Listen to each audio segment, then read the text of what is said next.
Hey guys, it's Amy here, and today I bring you my November book haul. So I didn't actually think I was going to do a book haul this month because I hadn't acquired any books, and then I realised I had, so that's what we're going to do today. I've been sent some lovely books from Penguin this month, so I'm going to start with those first. If you follow me on Instagram or Twitter, you've probably already seen these books because I unwrapped them on my Instagram. It was lovely. They came so beautifully wrapped with a little candy cane and a biscuit as well. It was really, really nice to receive these from Penguin, so let's show you what they are. First, we have The Indisputable Existence of Santa Claus, The Mathematics of Christmas by Dr. Hannah Fray and Dr. Thomas Olréon Evans. This one just seemed like a lot of fun to me. Every year for Christmas, my mum tends to give me some sort of book that is factual related or just fun or just something that I can read throughout the day and share funny things with people throughout the day. So this one just seemed like that kind of book to me, so I think I'm going to have a lot of fun reading it over Christmas. So basically this book is full of loads of mathematical equations and things relating to Christmas. So on the back it says, how do you apply game theory to select who should be on your Christmas shopping list? Can you predict Her Majesty's Christmas message? And so on. So it's kind of things like that. I'm really looking forward to reading it over Christmas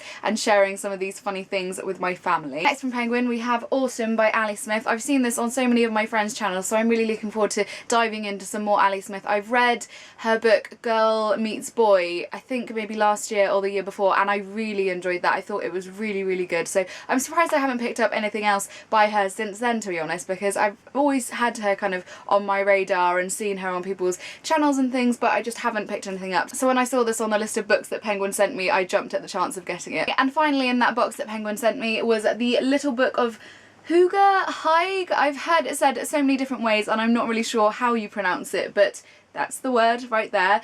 This is The Danish Way to Live Well by Meik, Wiking. I'm sorry, I'm really bad at names. So I have actually started this one. I'm really, really enjoying it. I actually hope to finish it at some point today. Not only is this book the most beautiful book I think I've seen this year, I think it's just perfect for the actual subject that it's covering. It just encompasses that kind of feeling which it explains in the book. Hygge or Hygge or whatever how you say it is basically the feeling of comfortness and protectiveness and having ambient lighting and candles and nice things to eat and your friends and family and really like just wonderful things around you that gives you that kind of warm fuzzy feeling basically. And that is totally me, like summed up. Like whenever I'm at work, like whenever I'm out and I say to people like all I want to do is just go home, get into my bed, snuggle up with a blanket and a book and just read and cuddle my cat, and that is what this is basically, and I love it. Not only does it explain kind of what the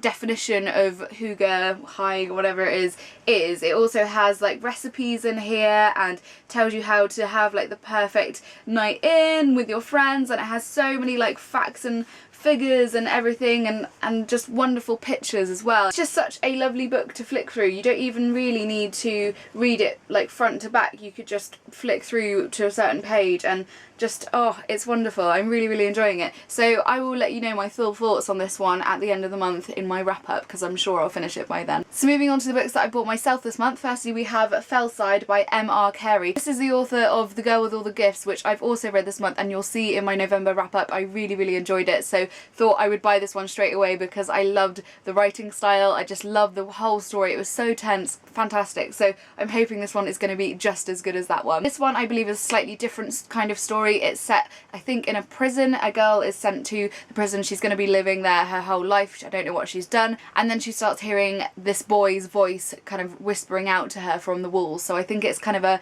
thriller slash, I hope it's not too horror-esque. Like I was okay with The Girl with All the Gifts because that's kind of zombies and stuff like I didn't find that too scary, so I'm hoping this one isn't too scary because I'm not a huge fan of horror, so hopefully this one will be more kind of thriller and I'll be okay with it. So I'm looking forward to diving into this one really, really soon. Next we have a graphic novel, and I feel like I haven't hauled any graphic novels in a really long time because I haven't really been reading a lot of graphic novels, but this month I read Deadly Class Volume 2 and I loved it so much that I picked up Deadly Class Volume 3. I feel like this is a bit of a love-hate kind of graphic novel. I know a lot of people who don't really like it, but I think it's brilliant. I really, really enjoy it. So it basically follows this group of kind of teenagers who are at this kind of assassination school. Like they are basically learning to kill people, and you follow this one guy and his kind of backstory, and he enters into the school and kind of makes friends and doesn't make friends, and it's that kind of thing. But it's just so full of kind of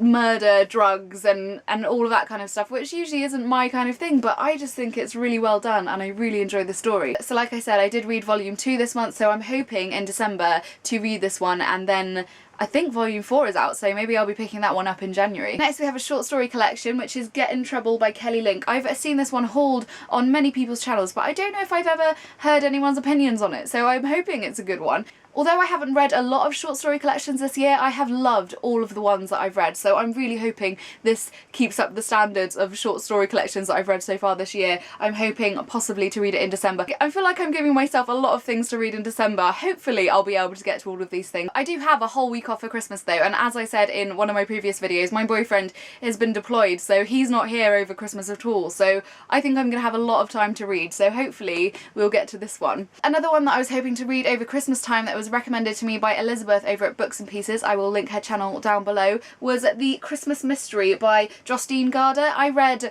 Sophie's World by Jostein Gaarder earlier this year, and Elizabeth said that this was one of her favourite books to read over Christmas time. I hope you can see it. It's a very shiny book. I felt like I didn't really have a lot of Christmassy themed books to read this year, whereas in previous years I've had like loads of books to read that are like Christmas related. So I'm going to read A Christmas Carol and The Adventures of Santa Claus, so hopefully I'll have a chance to read this one as well. I think 3 books will do to get me in the Christmassy mood, so hopefully you'll see all of these in my wrap up at the end of December. And finally, the last book that I bought myself this month was Boy Snowbird by Helen Oyeyemi. I read White is for Witching by Helen Oyeyemi this year and really enjoyed it. It took me a little while to get into, like there was a point where I was just gonna like not finish it, I was gonna put it down, and I pushed myself to read like one more chapter and then it suddenly clicked and I ended up loving it. So I'm hoping I love this one just as much. The colours of this book reminds me of Christmas, but I don't think it's actually a Christmassy read. The blurb on the back of this one is quite vague. I don't really know what's going to happen in it, so I'm hoping